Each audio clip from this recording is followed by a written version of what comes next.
The Walking Dead has a mystery that's gone unsolved for over a decade. Why did some walkers climb fences, open doors, and even use tools?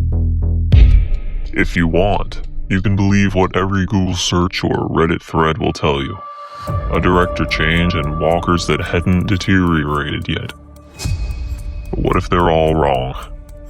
What if it isn't just fresh walkers? What if it's something far more devastating? What if every walker is still a person, still conscious, trapped inside a rotting corpse, screaming for help inside, but all we can hear are mumbles and growls? Throughout the apocalypse, the undead show signs of their past life in three specific, distinct ways. Let's break them down and talk about exactly what they mean. Exhibit A. Intelligence affecting primal impulses. Walkers are frequently seen using skills that require a thought process to reach their goal of human consumption. Season 1, Episode 2, Guts. When Rick and Glenn escape the department store, the herd doesn't just stumble after them. Several walkers begin running after them, one even climbing the chain link fence, not throwing themselves against it, not wandering into it, climbing it.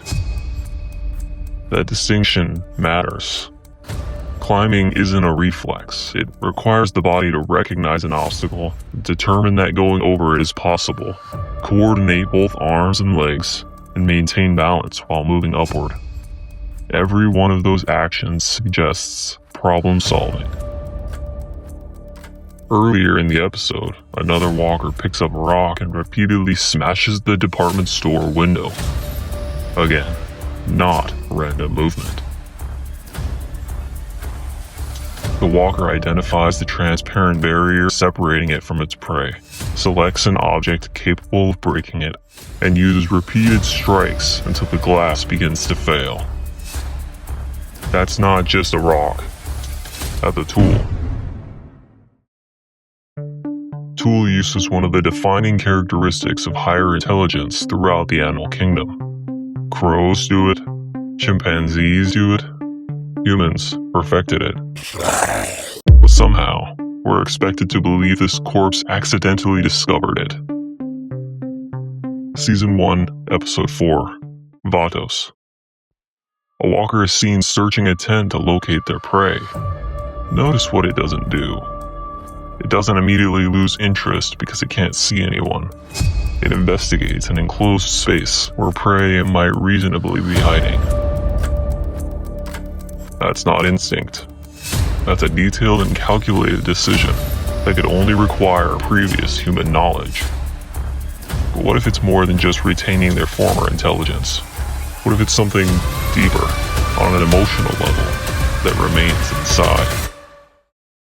This is typically where people will tell you that it's just a change in direction early on in the show, and to look no further. But the show keeps giving you evidence, and it's hard to ignore. Exhibit B. Return to familiar locations. We see throughout the show that people who have turned often go back to the places that they remember last. Episode 1. As Rick rides into Atlanta, we see a few walkers sitting in a bus, presumably in the last place that they can remember. Season 2, Episode 1. What lies ahead?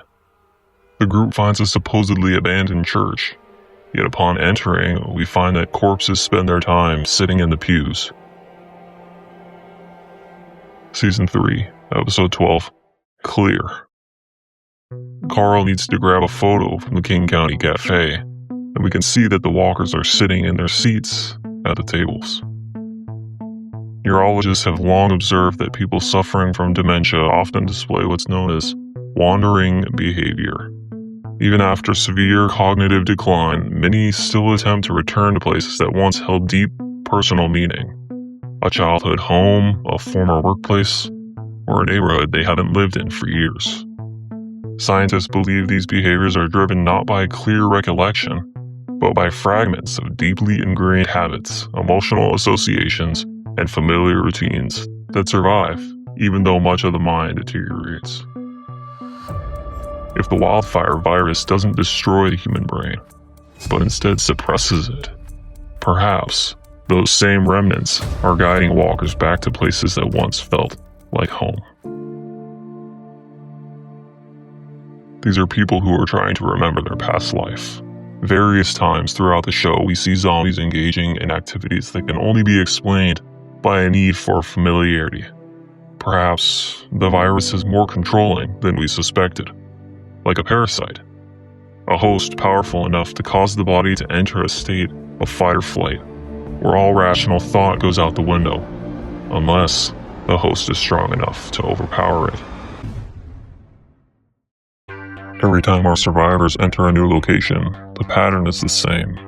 Schools are still full, hospitals are still crowded, churches, neighborhoods, stores, they're all overrun, years after the world ended.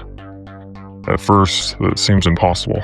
If walkers spend every waking moment wandering aimlessly, why haven't they spread out across the landscape? Why do so many of them remain concentrated in the very places where people once gathered? Maybe it's because they aren't wandering as randomly as we assumed.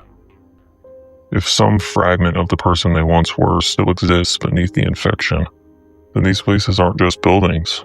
They're routines, memories, familiar environments that their damaged minds continue to recognize on some unconscious level.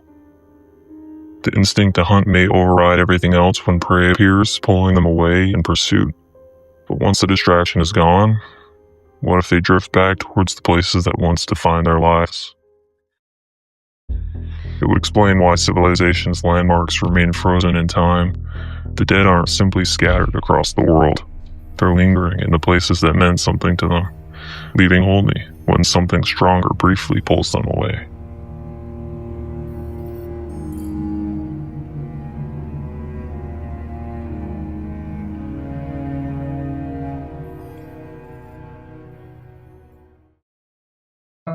A virus that takes over the mind doesn't just accidentally take over the world. And there's more to the story than law biomedicine DDMI wants us to know.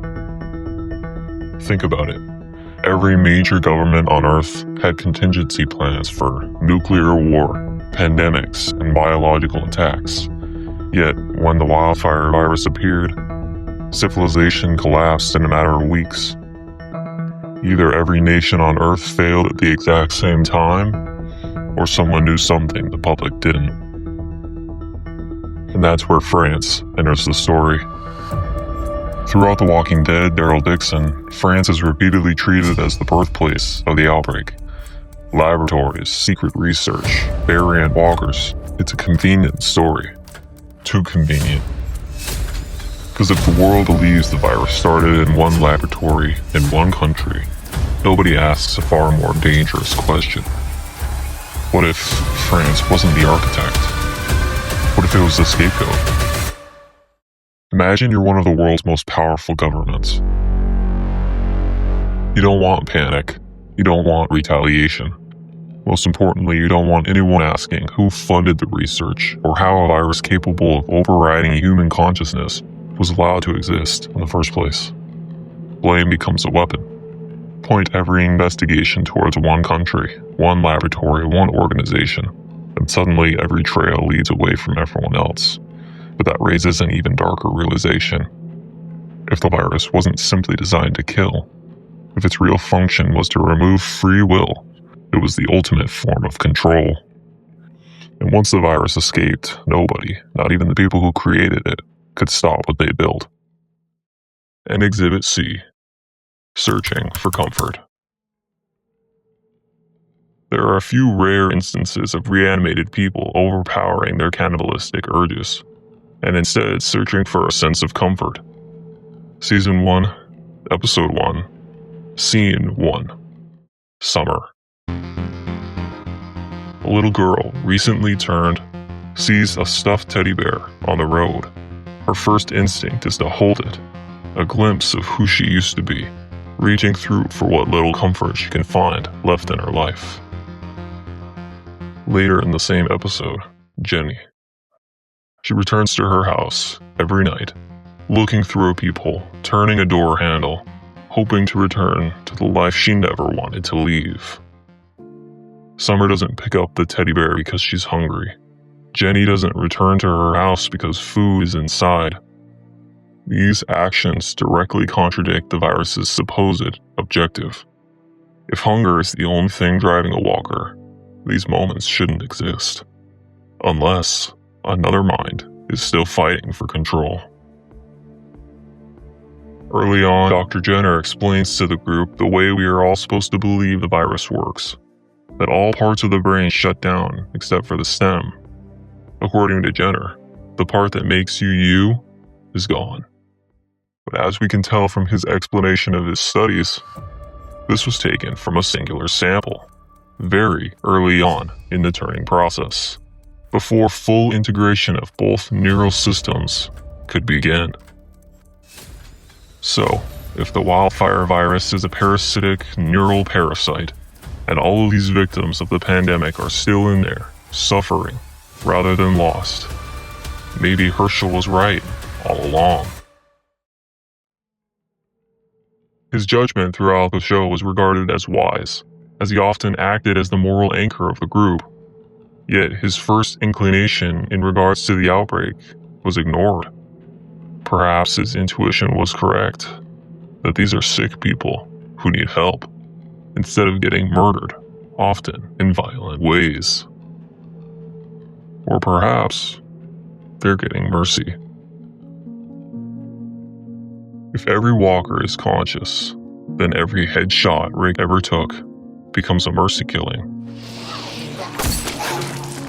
Every walker trapped in a well, chained to a tree, or locked in a barn has potentially been experiencing years of imprisonment.